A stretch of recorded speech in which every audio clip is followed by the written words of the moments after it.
Agora você tem. Não é verdade. Cara, secar tem a apresentação. Vai lá, secar.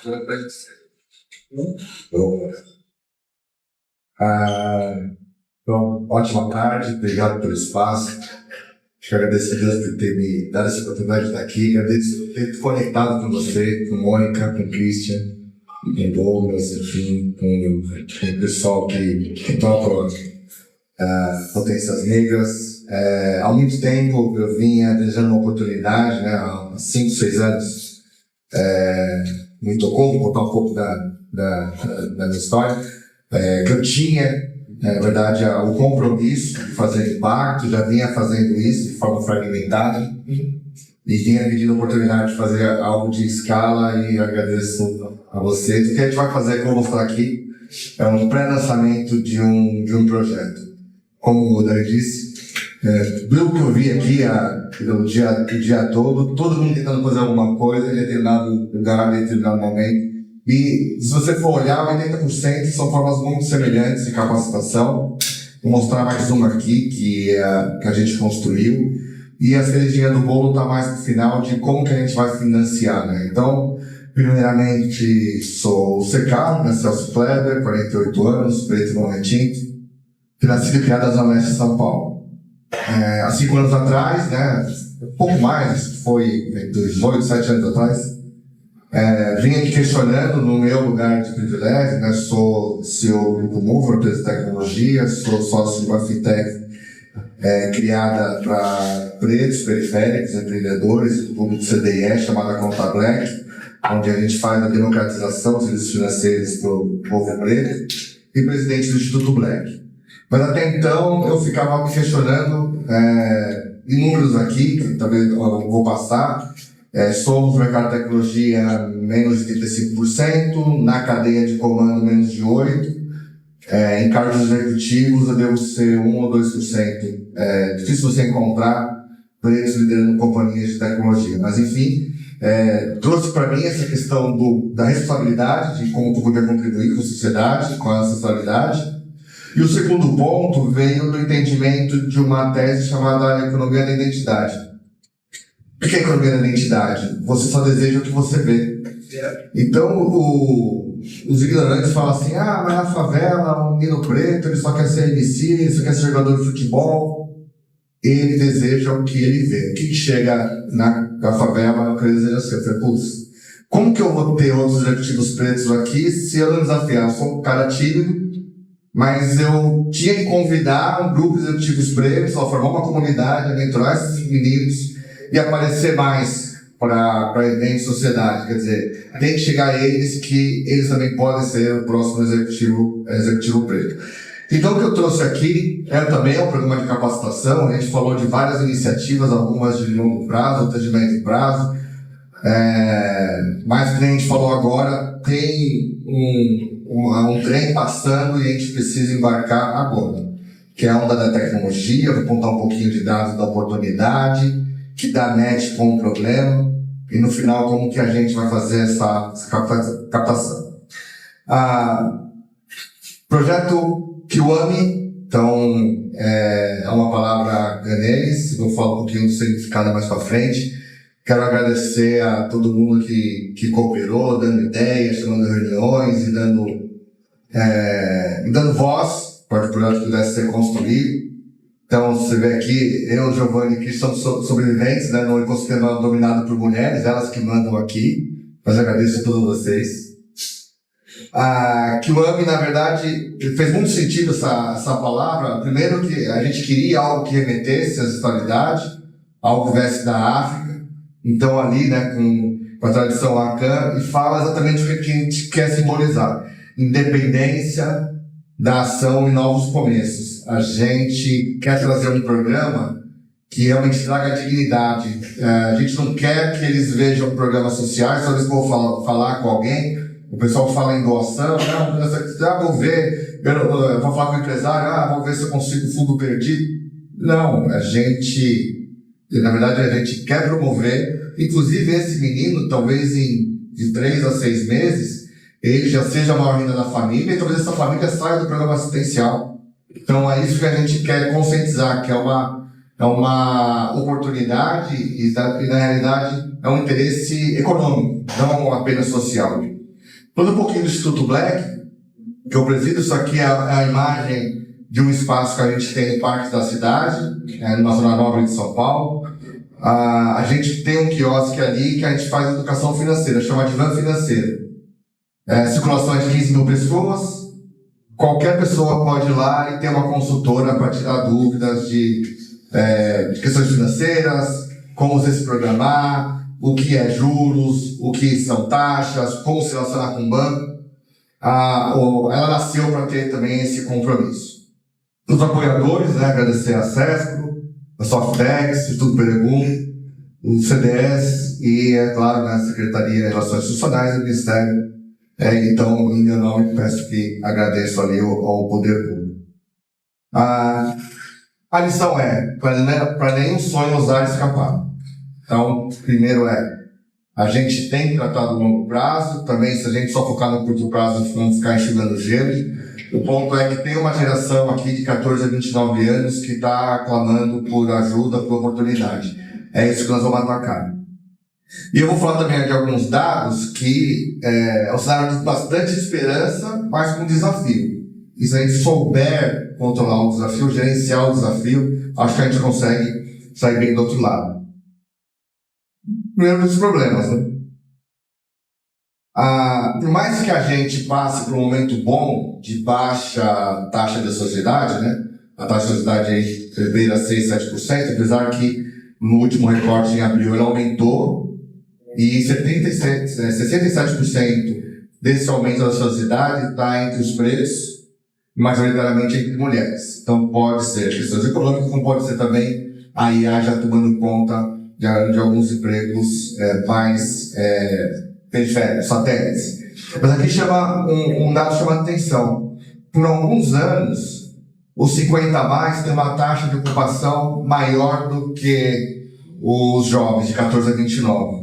E na realidade, da forma que a gente desenhou aqui, sistema previdenciário de contribuição, essa geração devia estar subsidiando para a geração dos mais 60 estar se aposentando. Então, nativamente dá para ver que vai haver um colapso, se não já não há, no sistema previdenciário. Claro que estamos fazendo aqui empregos informais e tal. O fato é que se a gente não mover esse índice rapidamente da empregabilidade dos jovens de 14 a 29, a gente vai ter um problema sério ali, econômico. E aqui fala um pouquinho da população jovem, alguns dados aqui eu não vou repetir, porque a gente já... O momento que você deixar mais para a nossa palestra, que alguns dados já foram compartilhados, Mas também tem um índice legal, nessa pesquisa aqui, 73% de jovens periféricos acreditam que vão ter um futuro melhor. Muito ótimo, que é um cenário de extremo otimismo.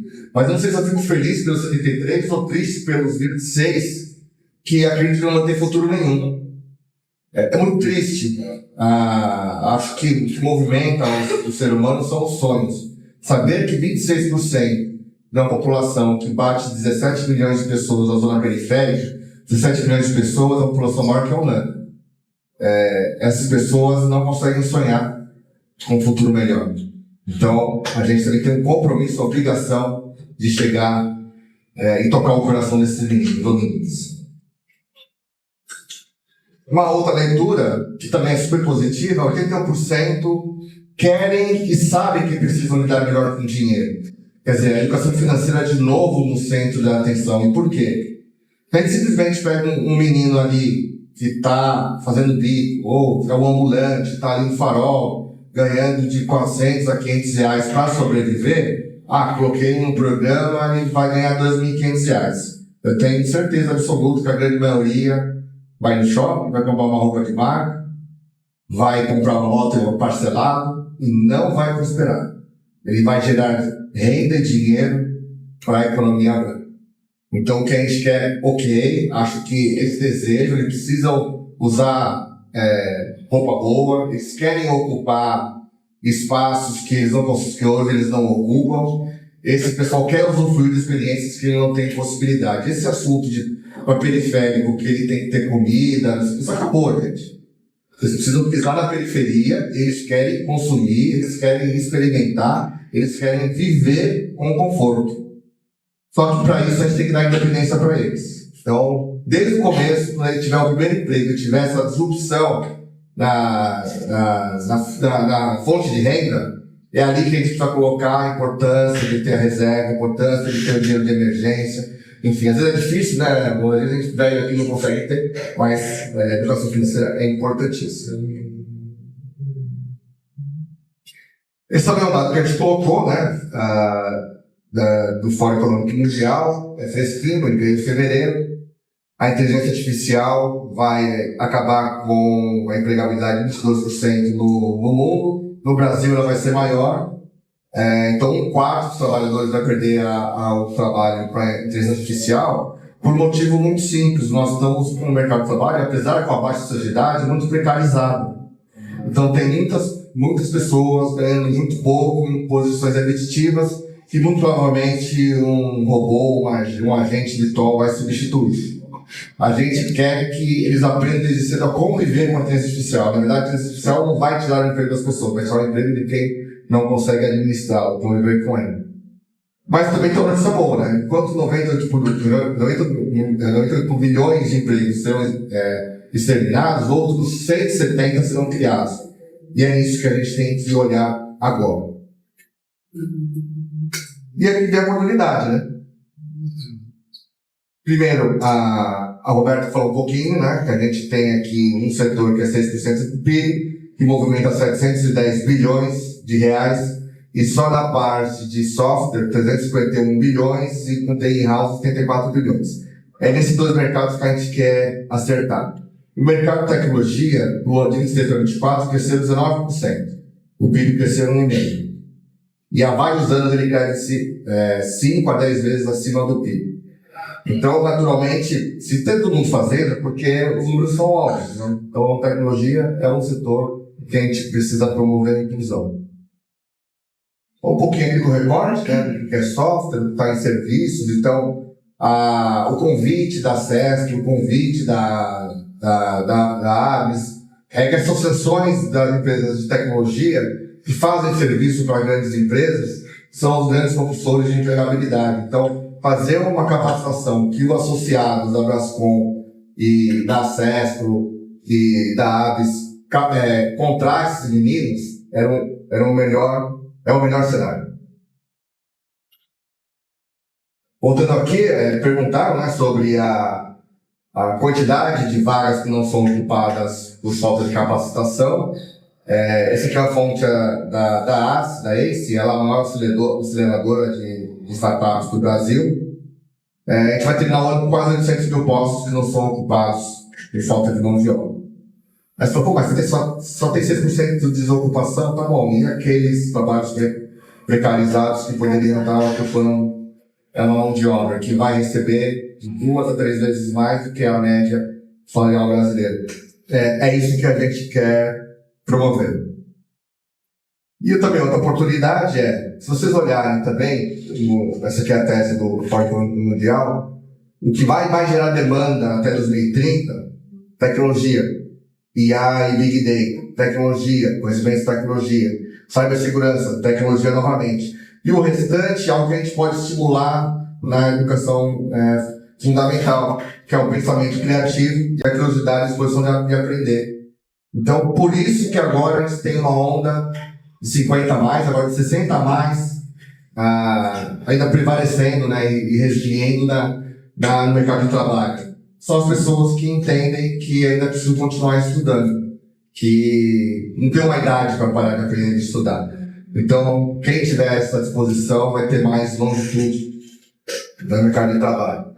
E a transformação começa com a oportunidade, né? Então, a gente quer sair dessa onda do assistencialismo, a gente quer fazer uma capacitação, onde esse jovem vai ter um emprego, a empresa que vai contratar esse jovem faz uma doação, que é mais uma bolsa, quer dizer, isso se recicla, fora da forma da criação de um fundo, que eu vou contar um pouco mais para vocês.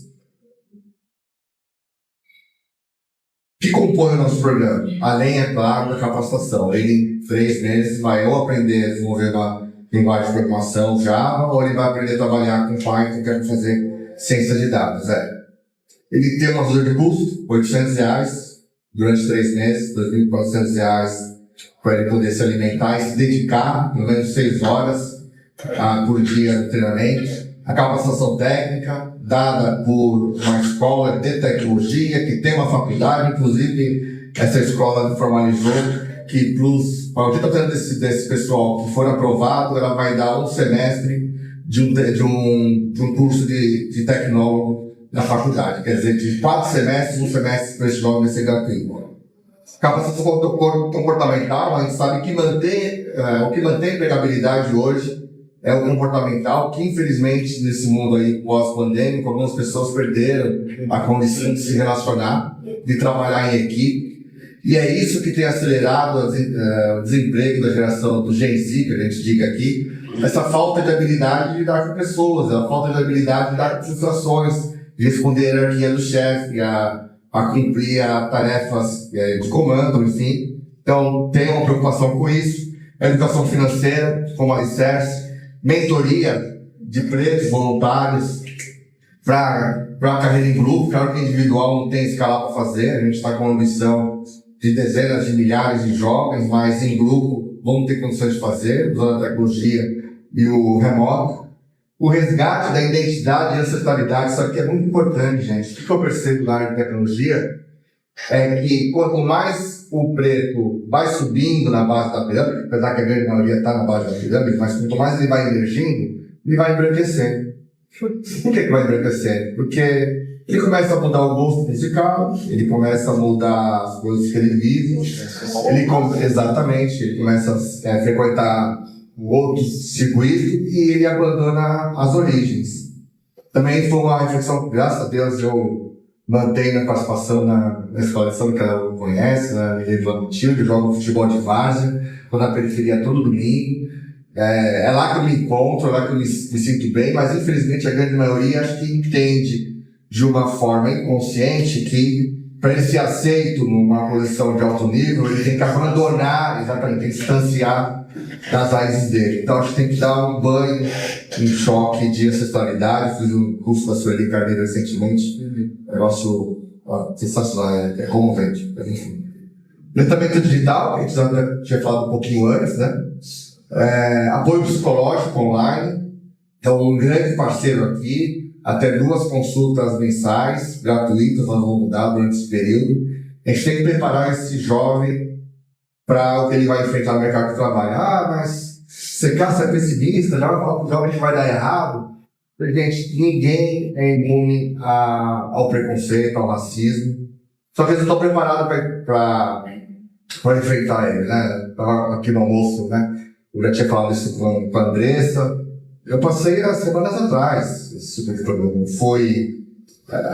Grupo Move está passando por um processo de expansão, a gente vai fazer uma aquisição, e eu estava indo no advogado com o dono da empresa que a gente vai adquirir. Estava de polo, calça jeans, sapatênis, da mesma forma que o outro empresário estava.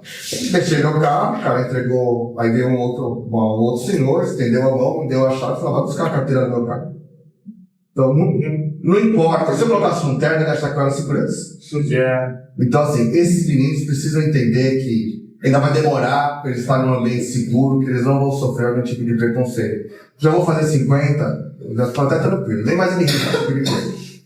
Mas eles não. Então, eles têm que entender que essas situações vão acontecer e é a forma como eles reagem a essas situações que vai definir o sucesso deles, o crescimento profissional. A empregabilidade, né, é o marco principal, e de fato fazer impacto na vida pessoal e familiar, na medida que você empodera um menino desse, um menino ali com 19, 20, 21 anos, a principal renda da família, começa a gerar incentivo nos seus primos, sobrinhos, na comunidade que ele vive, como aquele negócio ali, ele em 3 meses já está com emprego, em 6 meses ele está numa condição melhor, e vamos atrair mais meninos e meninas para esse programa, se Deus quiser. A jornada do participante. E aqui eu vou fazer uma ruptura para privilegiar o horário. A gente tem um detalhe para cada uma dessas jornadas, nós vamos consolidar aqui para ir finalmente como a gente paga tudo isso. Né? Mas o lançamento, né? E um lançamento midiático, se possível, com uma cerimônia em Brasília, com o apoio do poder público. A seleção, o processo foi inclusivo, transparente, com governança. Isso é uma coisa que eu descobri, de tocar iniciativas ou liderar projetos no executivo preto, é que a gente não pode errar. Infelizmente, a gente não tem esse direito. Então, é um processo onde o aluno aprovado vai ter o seu registro no token da blockchain, ele vai ter registrado a sua solidariedade, que vai ser o pilar para ele ter acesso ao auxílio, a nota que ele teve no curso, a avaliação do projeto final, que é como se fosse um TCC, ele vai ter que entregar o projeto de software para se formar. Se ele for contratado ou não, toda essa jornada vai estar num dispositivo de tecnologia auditável para todo mundo ver. Então, aonde o dinheiro foi empregado, para que CPF ele chegou, que a pessoa evoluiu, a gente vai ter a materialidade. Acho que, não sei se vocês sabem, o mercado das ONGs e doações ligadas a incentivos de política pública, ela movimenta de 9 a 10 bi de reais por ano. 2/3 desse valor estão distribuídas em 3 instituições. Quanto? Desculpa. Apenas 3. 67% está apenas 3 instituições. Gerando Falcões, UFA e G10. Isso. As outras 33% é para as outras 897 mil ONGs que têm que disputar esse dinheiro. Então, o convite não é esse dinheiro que a gente vai conseguir disputar. Então, se vier dessa iniciativa, ok, muito obrigado, mas chamando a iniciativa privada e criando um fundo sustentável, para que eu não tenha que todo ano sentar na frente de empresários e pedir o mesmo dinheiro. Como que a gente faz isso? E aqui é um pacto positivo, né? Para os jovens, para as empresas e para o Brasil. Inclusive, acho que essas ODS estão um dos 3 pilares do desenvolvimento econômico do governo. R$5.000 por aluno. A gente está promovendo um piloto com a ajuda do setor privado de 1.000 alunos, 5 milhões, onde metade é ajuda de custo, 2.400 dos 5.000 é ajuda de custo. Com os outros 2.600, a gente faz todo o resto. Se você for olhar lá na concentração, horas-aula, é menos de R$12 a hora. Então, assim, a gente chegou no nível de eficiência extremamente bom. Aqui também foi uma série de aprendizados, né? Eu faço trabalho há 4 anos e foram 20 turmas, mais de 1.000 pessoas que passaram por esse programa e as últimas 8 turmas que a gente entendeu, de fato, como ter a maior assertividade. Primeiro, onde a gente tem o menor equilíbrio de grupo, dos jovens. Então não adianta forçar muito a régua que ninguém entra, não adianta baixar muito a régua. Esse jovem se frustra, né? Depois, se ele tem uma educação mais frágil, foi na parte de matemática, porque tem uma prova de raciocínio lógico, não adianta, ele vai desenvolver o algoritmo. Em 2 semanas ele larga. Ele falou, cara, isso aqui não é pra mim, é muito complexo. Então a gente tem essa preocupação no nivelamento. A gente já testou vários modelos, não é escalável só fazer presencial. O remoto self-service não entrega qualidade, é o híbrido com o professor, ao vivo, com a cada final de disciplina, tem os testes, pedindo, e ele só vai ter acesso à ajuda de curso se ele cumprir a 85% da jornada. Então a gente começou a entender, também se preocupar com os pontos motivadores era importante, porque se o motivador dele for ganhar R$800 por 3 meses, infelizmente ele está ocupando o lugar de algum jovem que poderia usar aquele benefício de uma forma melhor. Então essa preocupação de olhar os motivadores, se realmente quer, se ele se enxerga sendo executivo, ou se ele se enxerga sendo desenvolvedor, se ele se enxerga produzindo tecnologia, a gente começou a entender que isso também era tão importante quanto analisar se tem capacidade técnica ou cognitiva para fazer a capacitação. Então, como eu disse aqui, o piloto aqui é o pré-lançamento, é um piloto para 1.000 jovens. E como que a gente faz isso virar perene? Coloquei a interrogação, né? Quando criar programas, a gente está numa conversa que avança de uma forma bem favorável. Pra vocês terem uma ideia, hoje o Brasil tem 134 fundos de ESG. Então, se você for lá na Anbima, que é o órgão regulador da criação dos fundos, no mercado, quer dizer, quando você vai lá e vai investir numa renda fixa, e você olha lá, renda fixa, ESG, saiba que esse fundo que eu estou falando, ele é criado, qualquer um de nós pode investir, até a partir de R$100, porque ele promete entregar ali o IPCA, a inflação, mais 1 ou 2%, só que da IPCA para a Selic tem uma diferença de 7 ou 8.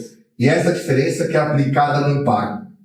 Mas, majoritariamente, a quantidade desses fundos são verdes. 82% dos fundos são verdes. Ou seja, o mercado está preocupado mais com o agro, mais com o ambiente, menos com as pessoas. Acho que os dois assuntos são importantes, vai estar equilibrado. E os outros sociais são sociais meio para beneficiar esse tipo de programas. Também não tem nada de errado, acho que eles precisam acabar com a fome, precisam levar a cesta básica para as comunidades, mas a gente está enxergando o jeito. Olhar para o programa que a gente usa o fundo ESG para o social, que ele reverte, onde qualquer brasileiro pode investir, ter esse dinheiro remunerado e ainda gerar impacto nesse tipo de formação, pelo que a gente sabe, somos os primeiros. A gente vai ser inovador nesse tipo de programa e nunca mais vamos pedir dinheiro para ninguém. Na medida que a gente sobe um fundo de no mínimo 500 milhões, que cada um dos brasileiros pode colocar suas economias lá, num fundo seguro, protegido pela CP, pelos títulos do governo, com governança, com materialidade, nunca mais a gente vai precisar pedir dinheiro para ninguém. Aliás, se a demanda for maior, esse fundo pode ir para 1 bi, para 2 bi, para 3 bilhões, e de vez de falar de 70 mil jovens anos, podemos falar de 100, 120, e em 15 anos, de vez de 1 milhão, podemos falar de 5 milhões, de famílias. Lembrando que esse jovem empregado vai ser a maior renda da família dele. Será que com 1 milhão de jovens, 1 milhão de famílias sendo impactadas pelo programa, a gente poderia ter 1 milhão de famílias a menos no Bolsa Família? Isso quer dizer, não sei o futuro, mas tem uma possibilidade. É algo que eu acredito, algo que é sustentável, é algo que com a ajuda de vocês a gente pode fazer. E é isso. Obrigado pelo fato.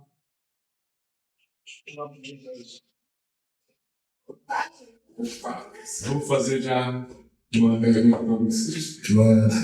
A questão curricular, quer dizer, estava discutindo com o mercado, que tipo de conhecimento está sendo repassado para esses jovens? Qual é a qualificação final dele? Isso é o técnico.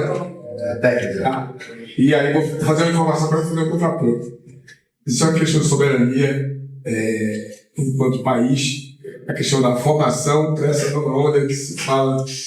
A cada consulta que demora 3 segundos no chat GPT, é um balde de água que é desperdiçado para retirar os servidores e tal. E a energia, microenergia. Exatamente, energia.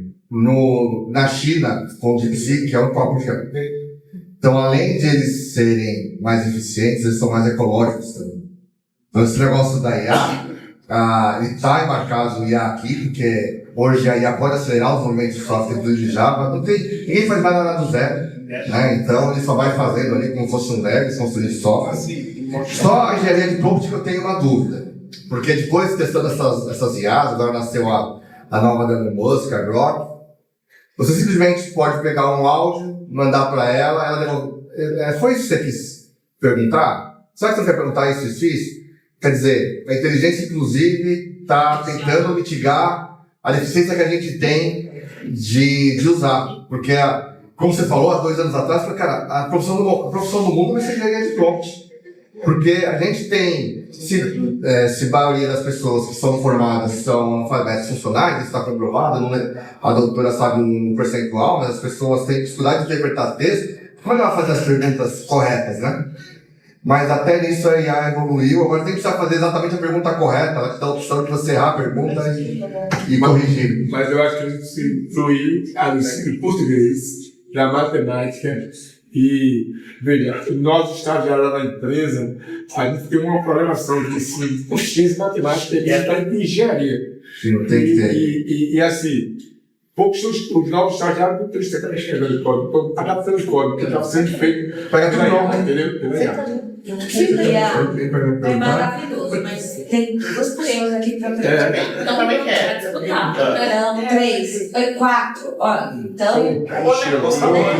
Apesar. Para ele. Tá. Mas aí vamos organizar, porque eu estava olhando aqui no. E só levante a mão novamente, por favor, quem gostaria de fazer pergunta? Cláudio, o Magno, segundo. Não, eu ia falar que ele estava querendo. Então, primeiro Cláudio, depois o Leandro. Parabéns, Ricardo, pela apresentação. Eu sou um grande entusiasta do Serginho e da Fernanda. Obrigado. Conhece eles? São meus sócios da Contabele. A gente fez muita coisa em São Paulo na Campus Party. Inclusive, um painel sobre a Contabele logo. Vai denunciar a idade, né? Exato.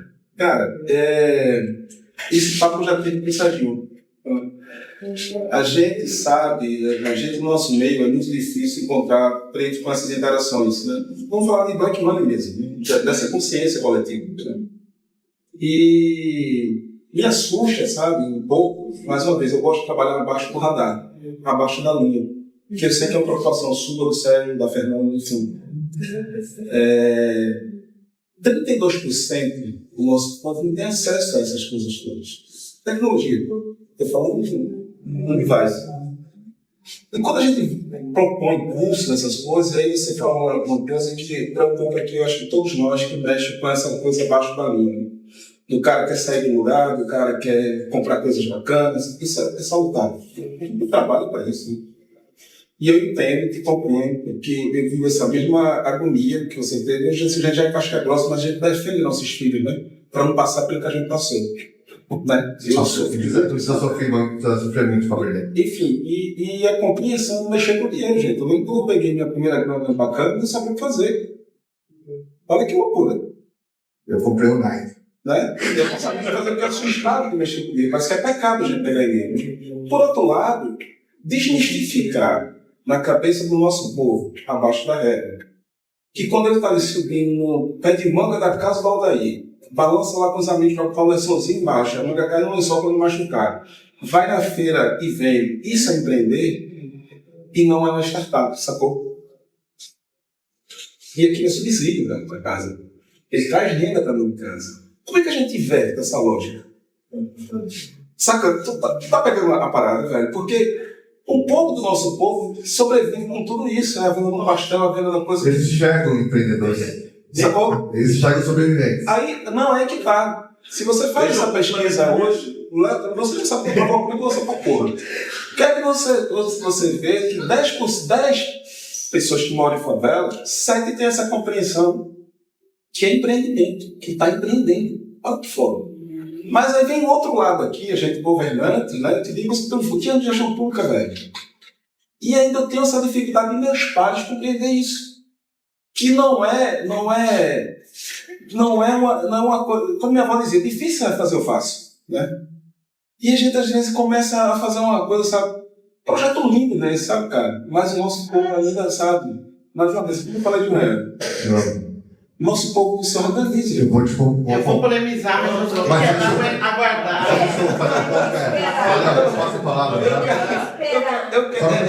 Essa é a ideia. Como é que a gente melhora isso, sabe? Eu vou te contar um caso, ele é recente da Contabele. Não melhora. Deixa eu só combinar a dinâmica. Todo mundo pergunta e depois eu volto. Eu acho que Ah, não vou lembrar, gente. Devia da poder dele. Qual vai responder na dele, então? É só contar esse caso que é bastante importante vocês entenderem essa dinâmica, né? A gente fez um piloto. Vocês entender, tá, cara? Porque na minha cabeça é tão... Mas ó, só as coisas. Até que acordou para a questão da educação financeira de novo, né? Nós fizemos um piloto na Conta Black para empreendedores pretos, para microcrédito. Ninguém quer fazer microcrédito no Brasil porque tem um preconceito que microcrédito é para mal pagador. Aí eu falei, pô, mas tem casos aqui, porque né, o BNB tem uma inadimplência de menos de 10%, na inadimplência do banco de valores tradicional, no microcrédito, emprestando de R$1.000 a R$5.000. Ah, mas lá o microcrédito do BNB é um crédito solidário, né? São 3 pessoas, uma é valência da outra. Afinal, vamos tentar. Aí fizemos um pequeno piloto com 10 empreendedores, vamos para 50. Os 10 empreendedores, se eles tiveram problema com o dinheiro que nós demos.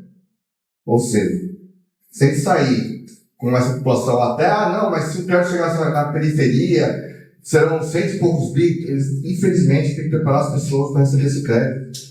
2 pessoas encerraram os negócios com o crédito que a gente deu, apostaram tudo no evento, ficou estocado, falou, agora o que eu faço? Eu falei, gente, não estão preparados para escalar esse programa. Vamos voltar para as raízes, voltar para a base, preparar a galera, porque nem recebeu o incentivo, infelizmente eles não estão preparados. O dinheiro não é para pagar dívida, o dinheiro é para empreender. E até para empreender, onde aplicar o dinheiro? Talvez você está fazendo mal se chegar com escala, sem conhecer exatamente o público. Vão ser 2 provocações. Uma sobre a mentalidade do jovem, outra sobre a mentalidade de acesso ao crédito, como isso é construído no Brasil. Você já vai ser mais jovem que eu, então, sei lá. Eu vou pegar um exemplo de algo que eu tive que eu achei muito fascinante. A gente fez um curso de formação, um menino lá de 17 anos se destacou pra caramba. Ele fez 18 anos, contratamos na empresa. E lá na empresa, o Rosângela já foi lá, também já foi lá, a gente tem a cultura de bate umas 5 horas, a gente começa a conversar sobre assuntos diversos. Pode ser um jogo de futebol, a filosofia da vida. Vocês estão presencial todo dia? Presencial todo dia. E nisso, esse menino de 18 anos virou pra mim e falou: você sabe que minha geração hoje não é apegada a emprego, né? Se eu quiser sair, eu saio e depois eu vou pra próxima. Isso é uma geração nova. A gente tem que entender um mercado em que a geração nova tem que se adaptar ao mercado e não ao contrário. A China passou um problema muito grande com isso na questão dos filhos únicos. Os filhos únicos foram extremamente mimados dentro da China. Quando eles chegaram no mercado, chegava um momento absurdo, o garoto falava: não, vou fazer essa merda. E a culpa está dentro dessa sala. Aí eu fui batendo diálogo com ele, porque tipo, eu sou um founder, 30 anos, recém-feitos, negros, um time de 20 pessoas e crescendo. Se tem uma questão que eu sempre bato com toda a minha equipe respeite a todo mundo o máximo que der. Entenda o problema, conversa e tudo mais. Aí eu fui batendo papo com ele perguntando: não, cara, você sai porque tu não é respeitado no seu trabalho. E foi isso que me fez sair de uma instituição financeira gigante. Passei 1 ano no Morgan, tinha comprado para continuar em São Paulo, mas eu não era respeitado naquele ambiente, do ponto que é melhor criar o meu do que ficar sendo humilhado num processo que vai me ligar uma pessoa que é uma realidade totalmente diferente 10 da noite para fazer um trabalho que poderia ser feito na manhã seguinte. Então, se a gente não partir do princípio que a gente também precisa educar o empregador, não vai ter psicólogo suficiente para que a população negra consiga acessar o mercado de trabalho com a dignidade necessária.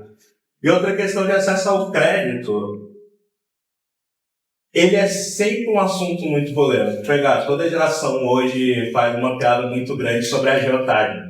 A agiotagem é uma forma de microcrédito, obviamente, muito mal estruturada, mas a realidade do crédito, para quem nunca entendeu o que significa crédito, para quem nunca entendeu que se você não pagou o seu Nubank uma vez, possivelmente você não vai conseguir ter acesso a um crédito de novo, ou até mesmo uma instituição financeira tão retrógrada, mas tão retrógrada que não consegue entender mudanças de realidade, acaba também ferrando toda essa experiência numa geração de consumo. E sobre a questão do primeiro dinheiro que pegou, tipo assim, eu comprei um Nike pra mim, comprei um Nike pros outros, aí o pessoal viaja e dá Nike de presente, tipo esse. Olha o seu tipo de Nike. Agora você pergunta, mas assim, é que hoje a gente não vai conseguir, talvez uma provocação interessante, fazer letramento, né, desses empresários, da liderança, né? A gente não vai conseguir mudar a cultura das empresas, mas a gente vai conseguir dar a opção de escolha que você tem para esses jovens, que ele não tem. Para mim, a gente consegue a partir do momento de base. Eu estou respondendo isso aqui no local porque, tipo, pegar mais uma vez, eu fundei a empresa. Quando eu fundei a empresa, a gente mudou no board, eu era o único negro e todos os outros sócios eram brancos. A gente chegou a ter 7 sócios. Hoje eu olho meu quadro de diretoria. Eu critiquei isso na época. Eu critiquei isso na época. Hoje eu olho meu quadro de diretoria, tá meio a meio. O quadro de diretoria, 3 negros, 3 brancos, infelizmente a gente ainda está no número de mulheres. Quando eu passo um processo seletivo, eu não preciso me preocupar sobre questão de diversidade e igualdade, porque toda a equipe está letrada o suficiente para trazer diversidade e igualdade. Então eu faço, estou com 20, se eu não me engano, 8 são mulheres, 10 são negros, numa empresa que trabalha com tecnologia espacial. Então, quando a gente pega essa realidade, tipo, quando você tem uma equipe letrada, você não precisa montar uma diretoria de diversidade e igualdade, porque já está dentro da equipe. Gente, vamos deixar o Magno fazer a apresentação, por favor? Pessoal, boa tarde. Meu nome é Magno, eu sou presidente da Associação Quilombola de Mercedes e presidente da Federação Quilombola de Mercedes sobre uma comunidade rural, pesqueira, e a realidade da minha comunidade é bem diferente de tudo que eu ouvi aqui, tá? Completamente diferente, e na sua fala agora, ele já estava dando um nó daí de manhã, que a gente estava ouvindo todo mundo falar, e a vontade de questionar e perguntar o que todo mundo se colocava, né? Estava colocando aqui, por exemplo, eu sou de uma comunidade que tem cerca de 250 famílias, na verdade, você foi isso aqui de manhã. Dentro da minha comunidade tem 2 que se formaram, né? Tem alguns que estão estudando agora, são poucos, que vai completar os 8 que o Janadete citou, e os outros tem alguns poucos que são curso técnico. Os demais não conseguiram estudar. E aí, por diversos sentidos, não estou colocando aqui nem de ninguém, mas por diversos sentidos, as pessoas lá tiveram que trabalhar na roça, tiveram que pescar e não tem transporte público, tá? Então, veja, eu sou um estudante, eu fiz mecânica, depois eu fiz construção naval no IFPE, vim todos os campeões aqui também estudaram na mesma instituição, comecei a fazer direito, mas na minha época de IFPE eu estudava à noite, e aí eu tinha que voltar todo dia à noite a pé, então eu fazia 10, 12 quilômetros, todos os dias para voltar para casa durante 2 anos. E aí, até hoje, essa continua sendo a mesma realidade. Não tem transporte público à noite. E as pessoas ou vão a pé, ou têm uma bicicleta, ou arrumam uma forma para chegar nas suas residências, e geralmente muito tarde. E aí, no outro dia, tem que acordar muito cedo, e no outro dia, tem que colocar, vou dar um exemplo aqui, como pescador, as pessoas têm que colocar polvo às 2 horas da manhã, não é, para no outro dia, de 2 horas da manhã, ir lá pescar, né, tirar o pescado, para ir tirar na hora do almoço e comer um camarão que estava lá, ou se não, ter a sua própria colocação. Qual é o município? Ipojuca, tá? É bem aquele lado. Eu ouvi falar de umas comunidades aqui com certa dificuldade, mas bem aquele lado, em Ipojuca, né, depois de Jaboatão, depois de Cabo, tem diversas situações que parece que a comunidade não é de Pernambuco. O maior PIB do estado. Aí aparece que a comunidade não é de Pernambuco, porque eu estou lá enquanto presidente, que eu consegui, no Instituto Federal onde eu estudei, eu só precisava de uma conversa. E conversando com o reitor na época, eu disse assim, vamos fazer um negócio? Eu sou quilombola, estudei aqui na instituição, e o exemplo era meu irmão está aqui, e meu irmão estudava fazendo curso técnico, eu disse, eu vou estudar também. E um outro primo que também estudava lá. E aí eu chegava na comunidade e dizia assim, rapaz, vamos estudar. É tão legal lá, tem biblioteca, a gente consegue informações, a gente começa a conversar com o pessoal, fazer rede. Isso naquela época eu falava rede, não sabia nem o que era. E aí quando a gente volta com o pessoal dizendo isso, eu fui num reitor que estava com uma certa ânsia de aquelas pessoas da mesma experiência que eu tive. E aí eu tive a oportunidade, enquanto diretor da Federação Quilombola, hoje sou presidente, na época eu era diretor, a gente propôs fazer uma inclusão, porque o diretor dizia assim, está faltando aluno, e se liberar para a gente, quilombola, a gente consegue colocar os alunos aqui e mudar. A gente precisa de uma oportunidade, eu ouvi falar isso aqui diversas vezes. Mas assim, só para eu fazer a pergunta que me fez fazer essa fala, é o seguinte, como é que vocês pensam em atingir as comunidades quilombolas que estão, de certa forma, isoladas? Eu ouvi falar aqui, mas em momento nenhum eu me senti ou eu vi aquelas pessoas sendo contempladas em nenhuma dessas situações. Eu só vejo pessoas fora, longe, e aí, mais naquele sentido, dizer assim, estão fazendo. Mas em momento que eu estou consultando para essas pessoas que me participaram dizer assim, ó, é melhor dessa forma ou dessa outra. Então assim, eu não vi ainda como que você pensa em atingir esse público dessas comunidades quilombolas no estado. A gente tem aqui 200, tá? Então seria isso. Então vamos lá. Uma forma bem honesta e direta, né? O problema não é para universidades, né? Mas é para quem está no menos ter o segundo grau. Então, tem o segundo grau, inclusive a nota do Enem é um subsídio eletrônico para a gente meio que qualificar e fazer um mapeamento e tal. Mas sendo honesto para você, acho que eu não tenho uma resposta para isso. Obviamente, a gente tem ali um universo de 12, 13 milhões de jovens que a gente pode atingir. Tem um universo ali de 800 a 1 milhão de quilombolas. Se tiver uma ajuda do poder público, vamos destinar tipo, um laboratório na Itapujuca, né? Ilha de Mercedes. Vamos destinar na escola pública, um laboratório, karaokê. Mas se está num ambiente, se tem a dificuldade de energia, de comunicação, de conectividade, eu não me preparo para essa resposta. O motivo é material. Eu queria acrescentar, né? Você, porque Não, você é da região, você pode trazer algumas coisas que eu acho que o Marinho trouxe, mas o Léo também, né? De missões completamente distintas. Quando a Bernadette falou hoje de manhã aqui, a gente, né, trazia. A Bernadette trouxe essa construção do que é essa tecnologia social que olha e vê a partir do território suas próprias soluções. As soluções não estão fora do território. A solução tem que estar dentro do território.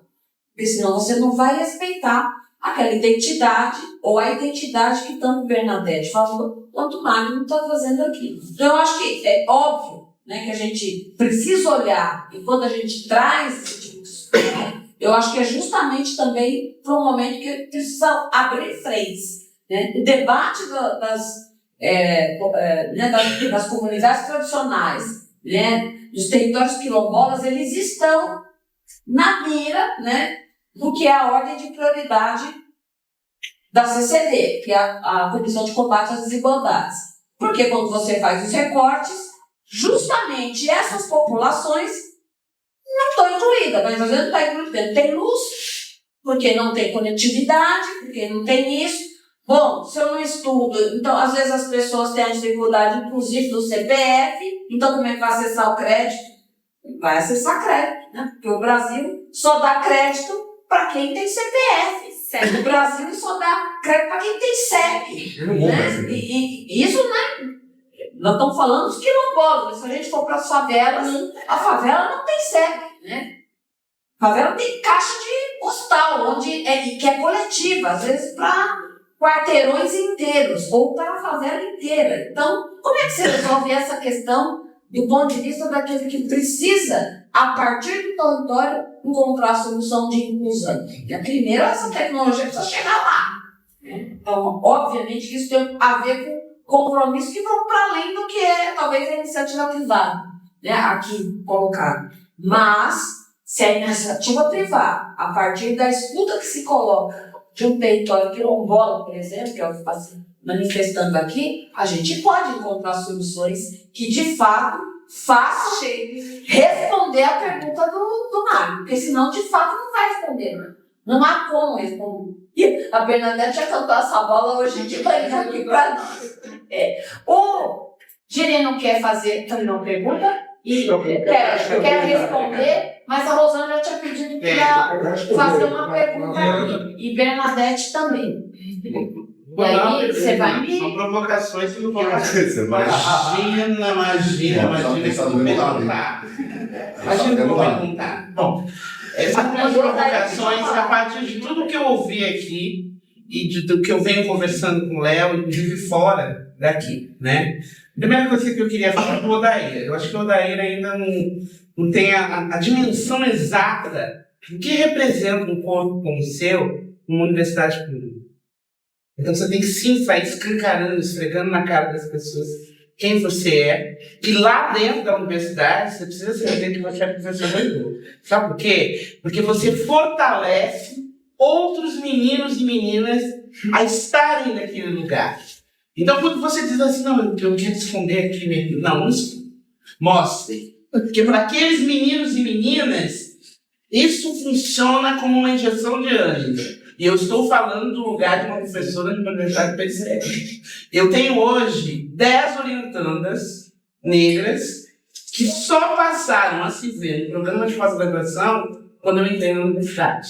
Isso não tem dinheiro no mundo que paga.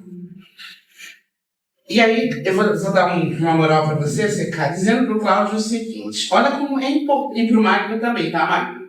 Como é importante a escuta feita no território.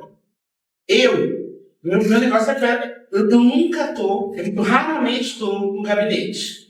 Eu só estou no gabinete quando eu tenho um serviço para fazer lá. Sabe por quê? Porque indo ao território, eu sei exatamente o que as pessoas estão precisando. Então, esses dias, mulheres empreendedoras de um bairro chamado Estrutural, que são em Brasília, vítimas de violência doméstica, elas me disseram assim: por que é que quando as pessoas vêm falar de empreendedorismo para mim, para nós aqui, elas falam de bolo de pote, de bordado, de crochê, de tricô? Porque ninguém vem falar de tecnologia, o contrário do que você falou aí. Você percebe? Então, assim, não tem jeito, tem que escutar o território. Em relação à educação financeira, a gente tem um ditado, eu estou tendo a felicidade de passar para os nossos mais novos, que é antiguidade é custo. Então, assim, lá em casa minha avó mandava em todo mundo e não tinha conversa, nem que ela estivesse errada, mas ela não dava. E aí, eu fui para um Banco do Brasil. Na verdade, eu fui para ser ouvinte, mas aí, você sabe, eu não desisto. E passei por lá de lá, porque assim, era uma palestra que aconteceu entre empreendedoras negras, mais velhas, que estão no empreendedorismo social há mais tempo, e as mais jovens. Qual era a equação da provocação delas? Que as mais velhas, elas tinham um sentido de responsabilidade com a sua comunidade. Então, por que elas estavam empreendendo? Porque elas queriam melhorar a vida da família, ajudar a vizinha, ajudar a comadre, uma grande rede associativa. As mais novas, não. Que vinham com essa pegada, como a gente vem no processo de escassez, que a gente está começando a negócio de consumo, de comprar Nike, essas coisas tudo aí, elas vinham uma pegada assim. E foi fenomenal o que a senhora mais velha falou.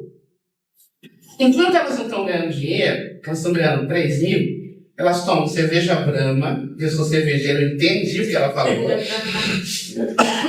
e andam com carro aí Fiat, qualquer coisa, aquele Fiat quadradinho que eu esqueci o nome dele. Não é o Uno, não, aquele bonito. É isso, esse aí, móvel. E tá tudo bem, elas estão felizes. Quando elas passam a ganhar 10, elas têm que tomar Heineken todos os dias.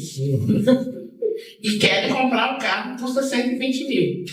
E aí, o empreendedorismo deixa de ser uma solução para a vizinha, para a comadre, e passa a ser um endividamento.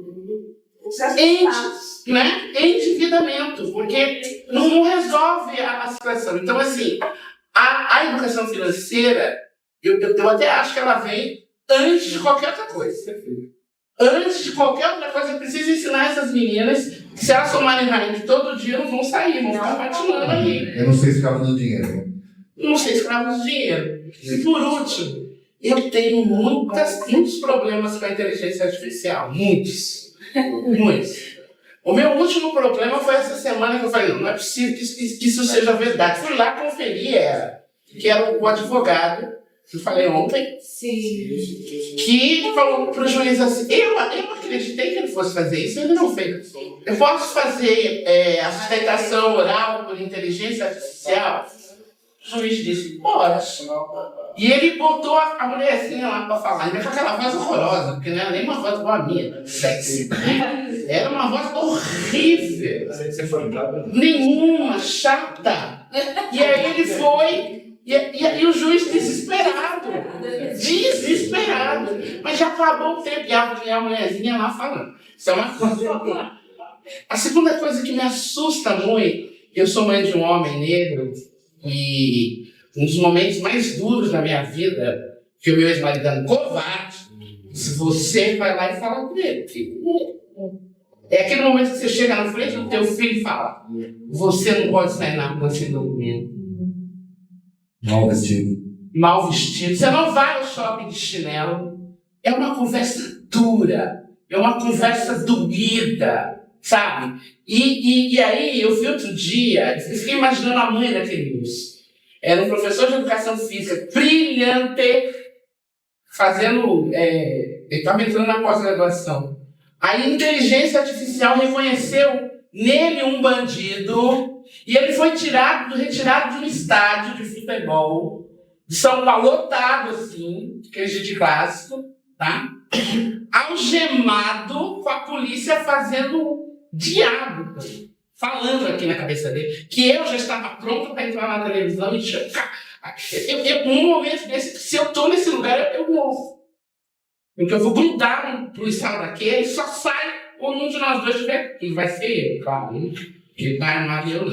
Então, a inteligência artificial, ela é feita ainda por pessoas brancas, que é um perigo pra gente que é preto. Sobretudo essas coisas de reconhecimento, sabe? Viu, mas não é quem faz. O problema é assim, a inteligência artificial, na realidade, ela é uma evolução. Quando a gente fala aqui de LLM, são modelos de dados, os dados são conhecidos. Só como é que essa inteligência artificial é inclusiva se, por exemplo, boa parte da zona periférica não tem cartão de crédito, usa o cartão de crédito do amigo, do vô.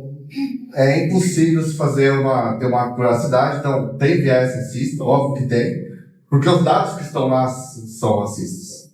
Então não é que só as pessoas estão programando algoritmos racistas, é que a inteligência artificial, ela se baseia com dados conhecidos, os dados conhecidos são esses. O problema que eu acho é que não só isso aí, não agora a inteligência artificial, mas no passado, até quem codava era uma pessoa como eu teu filho, para codar o que é bom para mim. Nunca foi. E eu acho que a minha discussão é muito dessa coisa, sabe? Quando eu questiono essa coisa de entender abaixo da regra, sabe?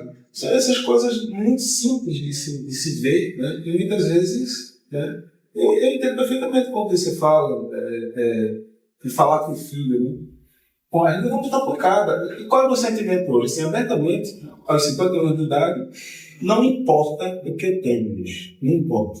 O que vai chegar primeiro nem. Exatamente, não importa. Eu não tenho capacidade de dizer isso, meu filho. Porque eu vou deixar mais, sabe? Mas eu hoje, no meu limpo, eu entendo. Eu tenho a obrigação de cuidar dos meus, mas ao mesmo tempo, para ser sincero, cara, não importa. A minha vizinha de baixo no prédio não morava, ela abordou minha filha no hora para ver como for. Quantas pessoas moram na sua casa? E a vida fez, somos 5, mas a gente vai fazer parte. Temos que proteger nossos filhos dessa forma. E é isso, gente. Quem mora aqui em Recife sabe que Casa Forte é o bairro mais racista de Pernambuco. Entendeu? Então, gente, você tem ideia, até 2 anos atrás, tem um motel no Senzala. Mas lá em São Paulo tem 2 restaurantes que é. Então, ou seja, quando a gente traz essas discussões, assim, é uma caixa da caixa que vai se abrindo, que a gente tem que ter muito cuidado, sabe? Cláudio. E aí, por favor, desculpa. Eu gostaria de responder ao sério? meu colega aqui. Você pode me emprestar o microfone para ele, por favor? Para aqui, para Não, Já. Veja, no programa que nós organizamos aqui, de fato, como eu disse aqui no começo da minha fala, nós temos 3 programas, né? Um que a gente busca para a categoria de base, que é o Formação Acelerada do Programador, e a gente tem como critério para entrar de prioridade mulher, negra, periférica, e um critério que é para todos é que tem que vir de tá? E são os critérios. E, além disso, a gente tem um que é o do impacto digital, que o Pierre falou aqui, tem os números, inclusive, Você transportou 30 milhões na formação e tem formado muita gente, e mais de 50% já foi empregado. E tem um terceiro que a gente conhece pouco, a gente articulou, começou, cedeu espaço que o Senac fez, que é o superior do Senac, com a duração um pouco menor, que é para pivotar a carreira, para quem já tem o superior para pivotar a carreira. A gente tem, com essas 3 modalidades, a gente está adequando, vendo que é melhor, mais rápido, com onde a necessidade mais aperta. Mas, de fato, aqui com os 3 sem gerar emprego, porque a tese de fazer residência nas empresas e tal é igual para a categoria de lado do FAP e para o marco digital. Aí você disse, e a comunidade que eu moro. Tem uma fala que ela falou hoje de manhã aqui e eu fiquei com ela na cabeça. Aliás, eu desculpa se for das 2 falas. Não quero que eu sou exatamente, mas a fala não lembro muito bem assim. Escutou, perguntou o que a gente quer, então veja, foi você. Então veja, a gente quando fez, não perguntou o que a gente queria, mas veja, a gente pode ter certeza que nós garantimos o acesso para todos dentro daqueles critérios que eu acabei de falar para vocês. É assim, quando a gente diz que a prioridade é mulher negra e periférica, para mim, um quilombo periférico que está assegurado o direito aqui. Agora, eu sei que você está falando muito bem, tem uma casa, aqui em aldeia, que fica a 3 ou 4 quilômetros da primeira escola pública. Eu não peguei transporte escolar. Eu peguei e botei o prefeito movi uma ação do prefeito. Eu fui lá, primeiro que você faz uma escola, se não pode fazer escola, eu dou o terreno. Você manda fazer escola. Ou então, põe o transporte escolar. Ele me deu atenção e tem um estado por cima dele. Então, acho que a prefeitura que você fala é uma das prefeituras mais ricas do estado de Pernambuco. Que é menor PIB, maior renda, na realidade, porque PIB a gente está falando, é um número meio distorcido, mas assim, é a maior renda. É a maior renda. A maior renda do municipal hoje é de Portugal. Você colocaria o prefeito do Estado Público, exigir dele, ou escola responde. Então, está aqui. Em Goiânia, na comunidade de Atapuja, a gente tem uma casa de praia. Eu fui lá para o prefeito e falei com ele, foi mais perto, precisou estar mais testemunho, colocou um transporte público. E também fez uma escola. Ele estava a 9 quilômetros da escola. Então, eu acho que é preciso, como cidadão, você chegar para dentro de então pela porta. Não tem, assim, no primeiro momento, negociar. Mostrar a necessidade, mostrar o número e dizer precisamos de transporte escolar no mínimo.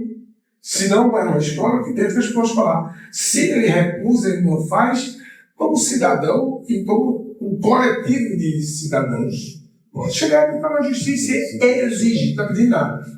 Isso não é nada de seu direito, é exigir e ponto final. A gente às vezes se preocupa muito em não se posicionar e não exigir, porque acha que vai gerar mágoa, e tem que pensar assim, não. Meu direito é este direito eu vou exercer, ponto final. Eu não quero saber, eu tenho uma história que o empoderamento dos meus filhos muito sério, porque assim, quando as coisas vão na bola dividida, eu digo, olha, o problema é esse, né? E eu estou reconhecendo que esse problema não é meu, é seu e você vai ter que resolver. Ponto final. Assim, não tem como discutir. O problema é seu e você vai resolver. Se a autoritária fala, não estou preocupado com isso. Eu estou preocupado é que a solução saia para quem necessita da solução. E se o bem é público, evidentemente tem que ser cumprido. Ponto final. Quanto à relação que eu faço, se você tiver alguma ideia, aí eu vou dar uma votação, se tiver alguma ideia, que venha conversar conosco e diga o que é que nós precisamos fazer para melhorar, eu estou me comprometendo publicamente aqui que faço. Tá? É preciso que você traga que tenha razoabilidade. Porque também não vou atender a pedidos que sejam de ordem meramente particular. Tem que ser coletivo e tem que ter razoabilidade.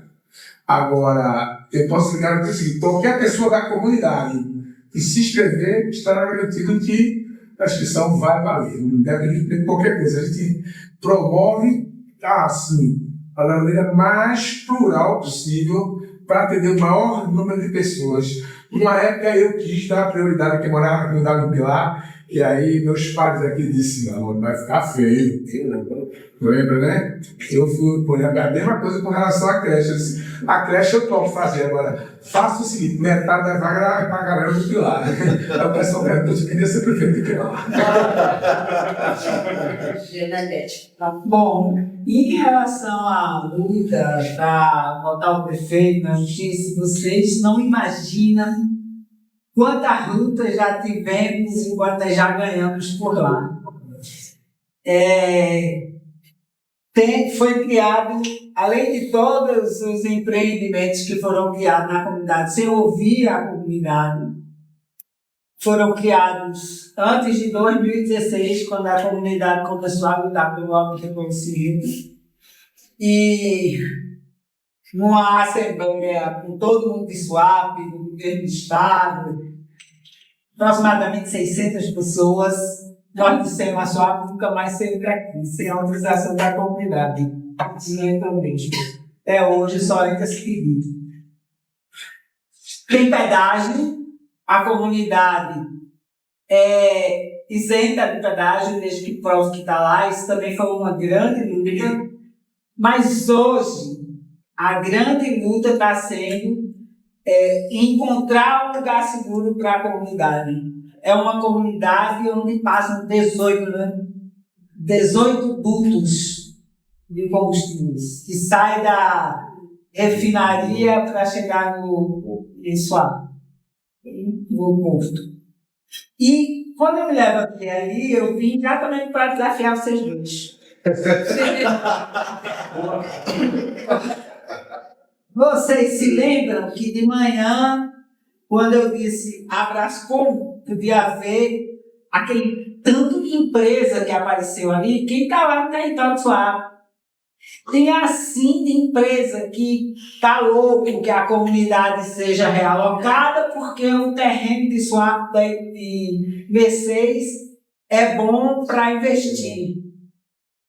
Mas na hora que a gente vai cobrar a conta, diz não, porque tem que pagar esse lápis.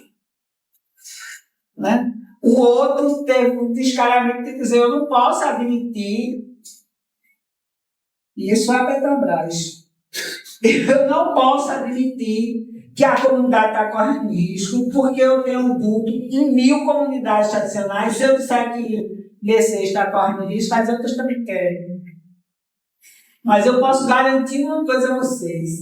Se a gente conseguir levar esse projeto para a comunidade de V6 e conseguir articular outras empresas, um espaço suave tem como conseguir.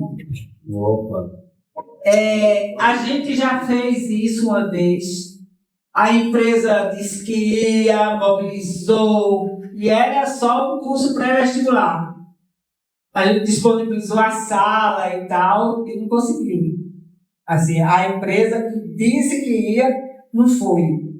Mas é um investimento que SWAP tem investido em questões sociais, mas nessa história da educação eu tenho certeza que a gente consegue. Agora, não pode ser SWAP sozinho.